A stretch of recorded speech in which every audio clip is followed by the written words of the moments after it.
Good morning, boys and girls. Today we will continue learning about elements of persuasive texts. Yesterday we read a book called I Wanna Iguana. In this book, Alex wrote letters to his mom to try to persuade her to let him keep the baby iguana. In those letters, Alex explained all the reasons why he thinks she should let him keep the iguana as a pet. Yesterday's lesson, we learned how authors can sometimes use letters in order to persuade their readers to do something that they want or to change their mind about something. Let's review. When the author's purpose is to persuade, the author tries to convince somebody to do something. The author tries to make someone believe in something. The author tries to change someone's mind. And remember that in order to convince the reader or the audience, the author uses specific language or phrases in order to persuade. When I think about persuading, I think about commercials that I see on TV. Commercials that try to persuade me into buying something or doing something. Today we are going to look at a commercial. And as we look at it, I want you to think about what the author is trying to persuade us to do. Let's take a look at the following commercial. Summer is going fast, but there's still time for Six Flags Great Adventure. Go higher on Wonder Woman, Lasso of Truth. Go faster on Night Girl. And go wetter on Congo Rapids. Go now, go big, go Six Flags.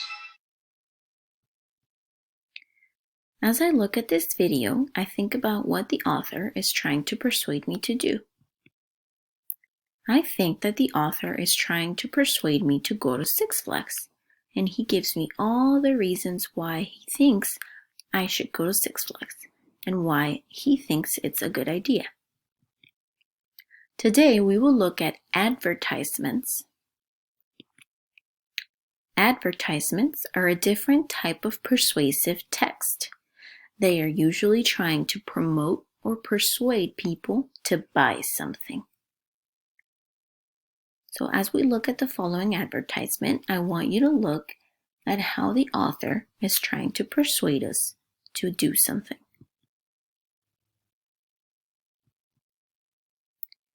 The following is an advertisement about a toothpaste. It says, tests show that people who use Bright Smile toothpaste have fewer cavities than those who use any other toothpaste. They also have the best smelling breath around. 9 out of 10 dentists use Bright Smile. Trust the experts.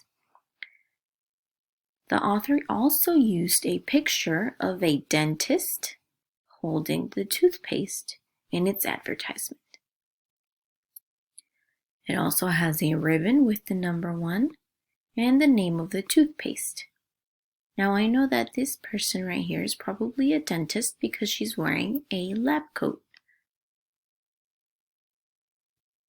So I'm going to think about what is it that the author wants me to do after I read this advertisement. Let's analyze the elements of this persuasive text and think about what it is that the author is trying to get us to do. We will think about the topic. We will think about what the author's opinion is on the topic. We will think about what the author is trying to persuade us to do and what reasons the author gives us to try to persuade us. The topic of this advertisement is toothpaste because that's what it's talking about. The author's opinion is that the author thinks that this is a really good toothpaste. What is the author trying to persuade us to do? I think that the author wants us to buy Bright Smile toothpaste because I see here that the way that this advertisement is done, it's done in order to tell us that this toothpaste is a really good toothpaste and it's better than the others. So after reading this, I think I kind of want to go buy this toothpaste.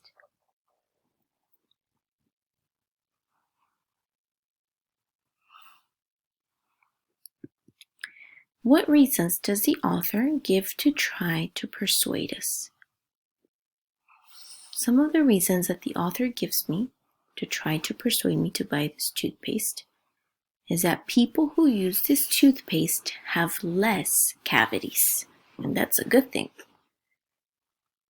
People that use this toothpaste have the best smelling breath around. That is also a great thing. And dentists use this type of toothpaste. Now we know that dentists are the type of people that we trust with our teeth. So if they use this toothpaste, that means that it's a really good one. So this is a very good reason to list to try to persuade us to buy this toothpaste. Now it is your turn. On Google Classroom, you have these two advertisements. I want you to pick one, whichever one is your favorite, and I want you to read it carefully. And I want you to analyze the elements that I just analyzed. I want you to think about the topic, what the author's opinion is, what the author is trying to persuade us to do, what reasons the author gives us, and I want you to look for any repeated words or phrases that try to catch our attention. And you're going to use this sheet attached on Google Classroom in order to analyze and write down your thoughts on this advertisement. Don't forget to take a picture and turn it in. Today for writing, we are going to continue trying to persuade our parents into buying us something. Yesterday, we did the brainstorming part of our writing. We used a circle map in order to write down what things we want our parents to get us. Today, I'm going to ask you to look at your circle, and I want you to pick one of the things that you wrote down yesterday. For example, I wrote down pets, new toys, new clothes, or a bicycle. So I'm going to pick the bicycle. This is the toy or the item that I would like my parents to get me. Today we're going to move on to the planning part of our writing. You're going to use this planning sheet to write down what your purpose is. So for example, mine would be, my purpose is to ask for a bicycle. I want you to think about who your audience is. Is it your mom? Is it your dad? Is it your grandma or your grandpa? Is it your aunt or your uncle? Who are you going to try to convince to buy you the item that you picked? Next, you're going to put, in my letter, I'm going to ask for a bicycle or whatever item you chose, and you're going to think about the reasons why you need this item. Think about very good reasons that would be very convincing to your audience, because remember, you're trying to persuade them to buy you this. So you're going to list 3 reasons why they need to buy you whatever item you picked. After you're done completing the sheet or writing your ideas on a piece of paper, you're going to take a picture and turn it in Google Classroom. Have a great day.